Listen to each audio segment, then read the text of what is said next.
एक मोठी बातमी आपल्या समोर येते। IMDच्या दुसऱ्या अंदाजाने धाकधूक वाढली। महाराष्ट्रात यंदा कमी पाऊस, उष्णतेची लाट अधिक।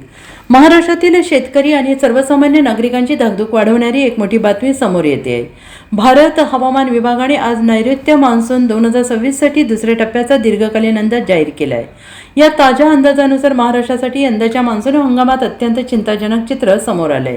राज्यात यंदा पाऊस सामान्यांपेक्षा कमी पडण्याची आणि उष्णतेच्या लाटा तीव्र राहण्याची शक्यता वर्तवण्यात आली आहे। हवामान विभागाच्या अंदाजानुसार देशभरात यंदाच्या मान्सून हंगामात जून ते सप्टेंबर 2026 दीर्घकालीन सरासरीचे केवळ 90% पाऊस पडण्याची शक्यता आहे।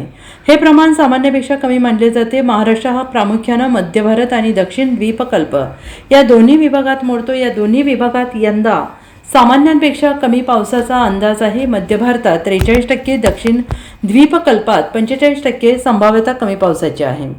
महाराष्ट्रातील विदर्भ, मराठवाडा आणि पश्चिम महाराष्ट्रातील बहुतांश भाग हे मान्सून कोर झोनमध्ये येतात। हाच झोन देशातील आणि राज्यातील बहुतांश कोरडवाहू शेतीचा मुख्य कणा आहे। IMDच्या अंदाजानुसार या कोर झोनमध्ये सामान्यपेक्षा कमी पाऊस पडण्याची 43% शक्यता आहे। त्यामुळे चालू वर्षातील खरीप हंगामावर याचा विपरीत परिणाम होण्याची भीती शेतकरी वर्गात व्यक्त केली जाते आहे। जून 2026 या पहिल्या महिन्यातही देशभरात सरासरीच्या 92% कमी पाऊस राहण्याची शक्यता असल्याने महाराष्ट्रात जून उजाडला तरी पावसाची ओढ कायम राहू शकते।